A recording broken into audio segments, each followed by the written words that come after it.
Okay, let's see. Hi, this is Gert from SEOleverage.com. We have the Ask Me Anything live session we do every Friday. We also stream this on Instagram. There seem to be some connection issues today with Instagram. I apologize for that. We're going to also put these videos up on YouTube afterwards. Check out SEO Leverage on YouTube. Follow us, subscribe to our channel. We're going to put very interesting information, answers to very common questions up there every week. Definitely also make a point in following us on SEO Leverage or on my Instagram, Gert Mellak. If you want, like in general, to have some SEO tips, it's a good idea to download our free ebooks where we give the top 10 tips about SEO we think you should be focusing on in 2020. Other than that, if you have any questions, we do these calls every Friday, just to be 8 p.m. Right now, it's 7 p.m. after the time switch. And yeah, I would say let's just jump into the first question right away. So the first question we received is, are multiple page titles hurting my rankings? For this, let me first clarify. The page title is what comes up in the browser tab on top. In HTML, this is called the title tag. Some people also call it meta title. And this shouldn't be confused with the H1 or the headline of an article. These are two different things. So in SEO right now, the page title is one of the most important elements you should be focusing on, not only because Google takes it into account for your rankings, but it also is what usually, unless Google decides to change it in some cases, what usually shows up in your search results. And I can't stress this enough. Page titles must be part of your strategy, of your ongoing marketing strategy, because they ultimately decide whether your search result, once you come up on a decent position, is going to be clicked on or not. The page title and the meta description. So you want to have one page title on your page. There shouldn't be more. We sometimes come across examples in our audits where they have multiple page titles. This is really just due to a programming error. We usually advise people to follow the normal standards with it, which is one page title per page. I would assume Google probably ignores it when a second one comes up anyway. Definitely make sure the HTML is there according to best practices and standards, and very much take care about the page title. Many people spend a lot of time on their content and then 10 seconds on their page title, and probably the page title is important enough to spend like 5 or 10 minutes to come up with a few page titles and then select the best. Also think about page titles in terms of what could attract attention. So if it's important for your content, for example, that it is updated with the latest information, it might make sense to put the current year in there. Sometimes they put a year in brackets and they also get more clicks on those search results. So yeah, definitely have one page title, but spend the amount of time necessary to come up with your best version. And then over time, you can, in Google Search Console, we check clients' click-through rates on the different URLs, and there we can sometimes make suggestions on which page titles should be improved. The second question we received just today was, what's the difference between do follow and no follow backlinks? So this is important to understand here, that Google takes into account backlinks, meaning links from other pages pointing to yours, for example, as one of the most important ranking signals. So the more relevant and high authority links your page gets, the higher it's standing in your niche, essentially, and the more likely you are that your content is going to be ranked well if it's very good content that corresponds to what people are searching for. What this means in practice is that a new page that doesn't have any external links pointing to its domain or its URLs has a very hard time ranking. Essentially, without links, you can't really rank for anything, any competitive term. Those links from other pages could be marked as so-called do follow or no follow. No follow historically meant that Google would ignore those links completely. According to Google's latest statement a few weeks back, they still ignore them. Nothing has changed here. My point of view is that this is information that Google can essentially use, even though they say they don't. So not everything that Google says is going to be taken that seriously. Historically, we have always been caring about those no-follow links as well. No-follow would mean Google ignores them. Do-follow would mean those pages pass what was called page rank or link juice or authority to the other page. I would care about both of them, but if you invest in link building, you would aim, I would say, at least for 60 or 70% for do follow links. And this also depends a little bit on your niche. So there are niches that have hardly any no follow links in their link profile. What we usually do is we check out the niche, check out what's common on the top ranking websites in terms of no follows, and then build links in both no follow and do follow links. So the difference essentially is that do follow links pass PageRank or authority, and no follow links do not pass authority. This is why very often on comments, when you can add a comment, for example, to a blog post, and you can place your link, this link is going to be no followed because the page owner doesn't want to pass authority to pages they don't know or they have no relation with. And very often a good practice or best practice Google recommends is that any sponsored links would also be no followed, or now you can even mark them up as sponsored links. The next question is, how can you sorry, 1 second, I just tried to get this live on Instagram again. Seems not to work too great today with the connection. 1 second. Okay, the next question is how to reduce the title length when the business name is very long. And this is an important one because the page title, as we mentioned, is the text that comes up in the browser tab, for example, or on search results. If you have a very long business name, you probably need to find a way to shorten it or not put it in the page title directly. So you may only put it in the page title, maybe on the home page, but on other pages, there is no need to always put your business name in the title. Just think about the searcher for a moment. If I search for something and I need the page title and the meta description to decide if a search result is going to be relevant for me, is it really relevant in this special case that the entire business name comes up in the title? Probably not. It's more interesting to know that there is more interesting to know that this is the top 10 tips about how to improve your conversion rate on your e-commerce business, for example, is much more important than, in this case, the author or the brand or the business name that publishes the content. People really want to find a solution to their problems. They are not interested at this stage at the brand. Then they go to the article, they are exposed to the brand, they get to know the business name. The content should be in a written in a way that people kind of stick with the business name, try to figure out a little bit more about this business. But essentially, in the page title, I wouldn't worry too much about the business name. We see this all the time in our deep dive audits, where people have by default their business name in every single page title. Imagine you're Google and you see 500 pages and every page has the business name and the page title. You probably ignore it completely.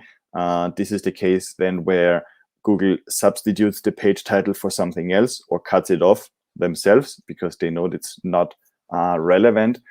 And at the end of the day, it's all about relevance. You want to have your page you want to rank be as relevant as possible for your users, for the user that are executing a search, because only if you're relevant, they're going to pay attention to what you have for them.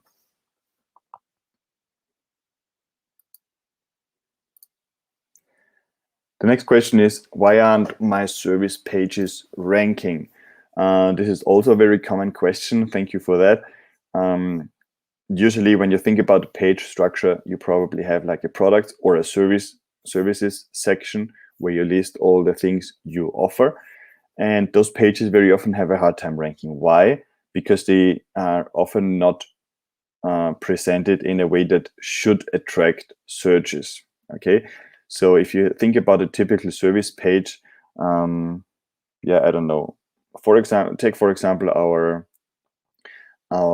as Erica consulting services. This is really written in a way that someone who is interested in consulting and comes to this page gets a very quick idea about what consulting is about, what our Erica consulting is about, how we approach SEO consulting differently than other agencies.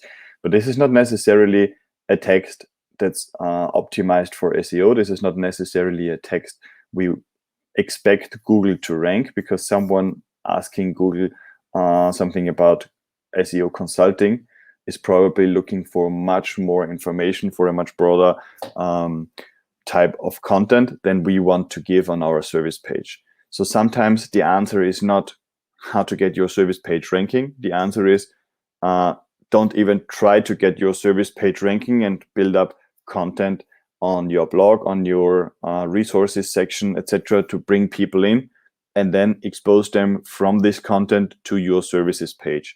So this could be me, for example, creating an article about SEO consulting, and from within this consulting, I mention what's Erica, I link Erica to our services section, and this way bring people to my service who would like to know more about how this Erica works, what Erica stands for, etc.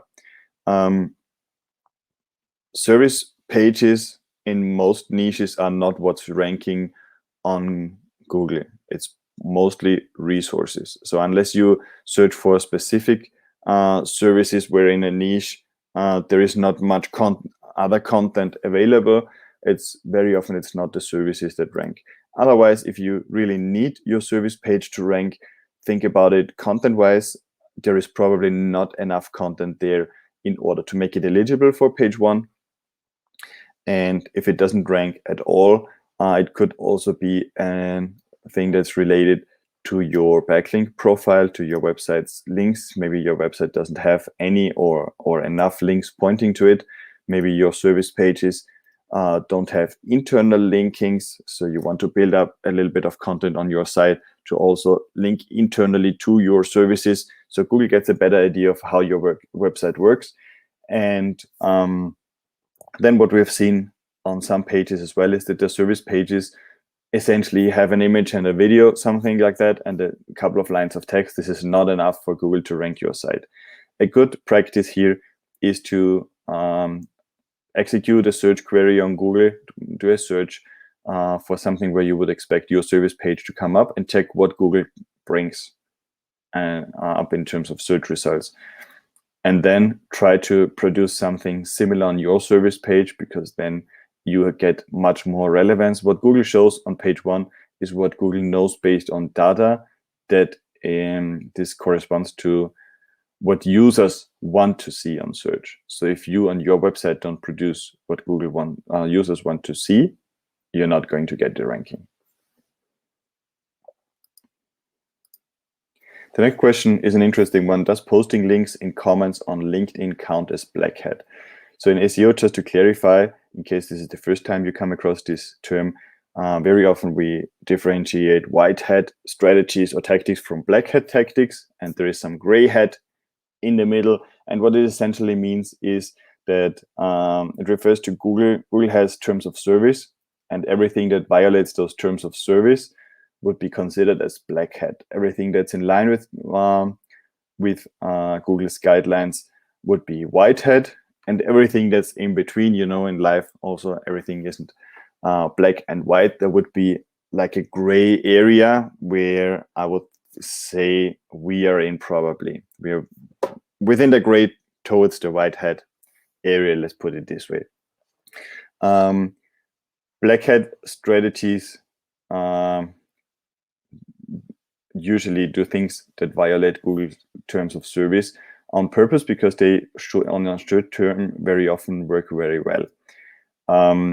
We usually don't engage in black hat strategies because it's very hard to point out to their clients what are the potential risks, and many clients are not aware of this. They want fast results, which is very tough to get in a white hat version on Google.